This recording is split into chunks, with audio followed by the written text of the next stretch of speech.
Umat Nabi Muhammad terbahagi kepada dua.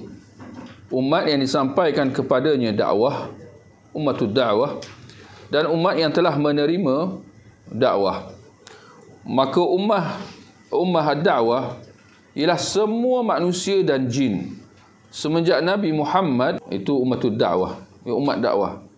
Yang ni umat Nabi Muhammad ni siapa? Ada dua maksudlah, ya. Yang ni kalau semua manusia akhir zaman ni mereka ummatud dakwah, ya.